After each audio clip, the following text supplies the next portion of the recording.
Hey friends, welcome back to English Journey, the podcast. I'm Mark.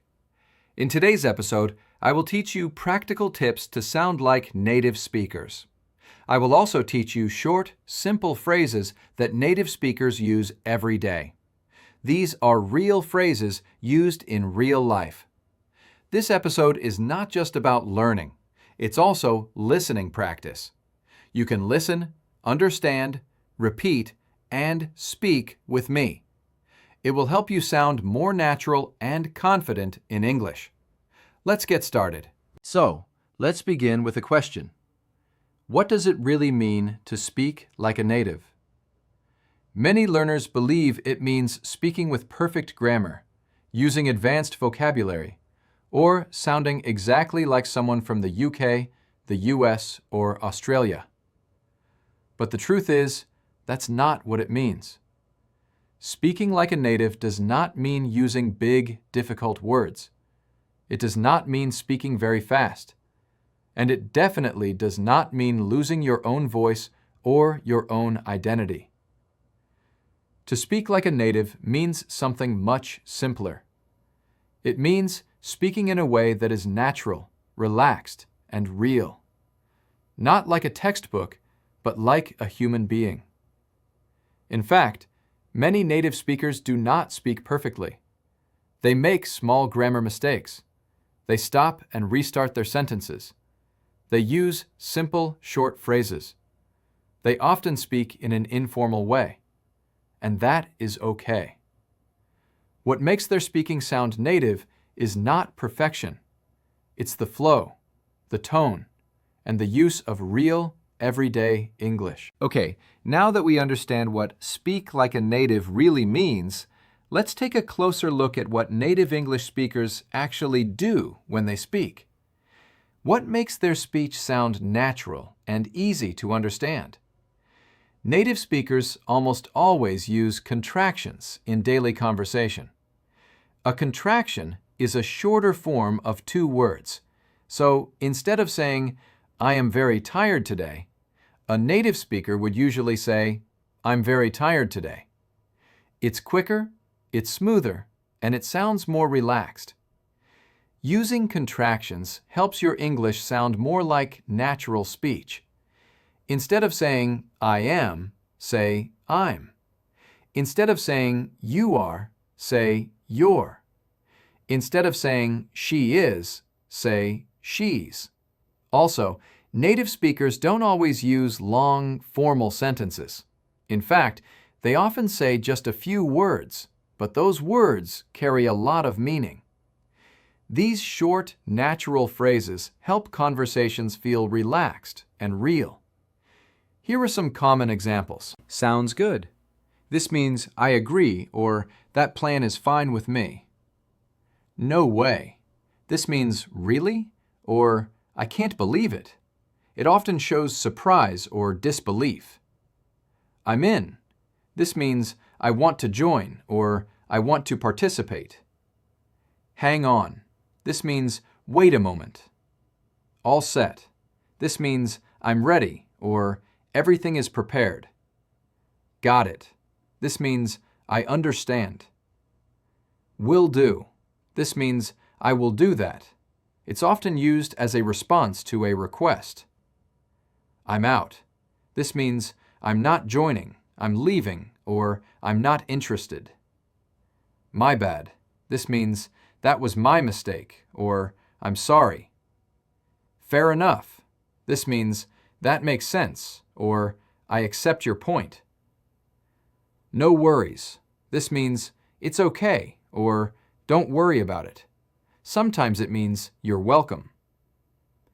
These small expressions are very common. They are used every day with friends, at work, in shops, or on the phone. Learning these real-life phrases will help you sound more natural and fluent. Now, let's talk about pronunciation. In English, some words are said strongly, and others are said softly or quickly. Listen to the sentence, "I don't want to go there now." The important words in the sentence are stressed. They're said strongly. Don't, go, now. The smaller words like I, to, and there are said more softly or quickly.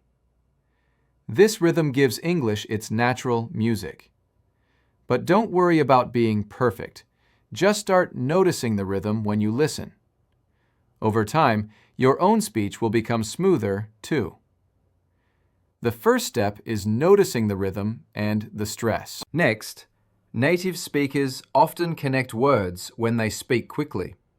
This is called connected speech. Instead of saying each word clearly, they blend the words together. For example, what do you think becomes what do you think? I'm going to go now becomes I'm gonna go now. You don't have to speak like this right away, but it helps to recognize it when you hear it. And when you're ready, you can try using connected speech to make your speaking sound more fluent. Native speakers use language that fits the moment.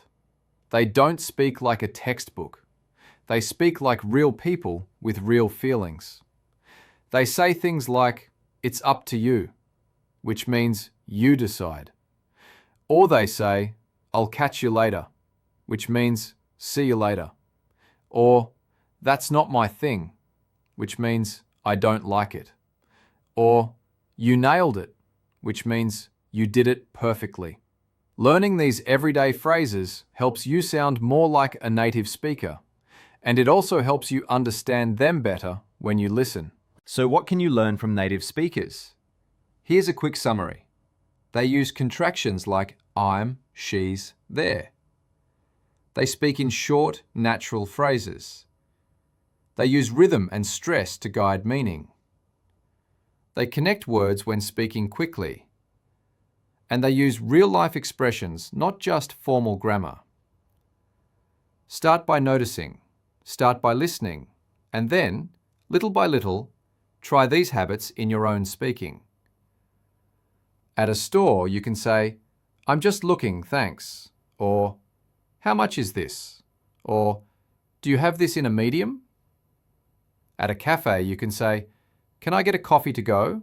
or "I'll have a latte, please." On the phone, you can say, "Can I call you back?" or "Sorry, bad connection," or "Let me put you on speaker." Here's the key, my friend. Start slowly. Write these phrases down. Read them out loud. Practice them until they feel familiar. Great job today. You didn't just listen, you practiced real English. These short, natural phrases are what native speakers use every day, and now you can use them too. You can notice them in what you listen to. Remember, the key to sounding like a native speaker is not using big words. It's using real phrases in real situations with real emotions. If you enjoyed this episode, go back and listen again. Shadow the phrases. Pause. Repeat. Make them part of your daily English routine. This is English Journey, the podcast, and I'm Mark. Keep listening, keep speaking, and keep unleashing your English. Bye for now.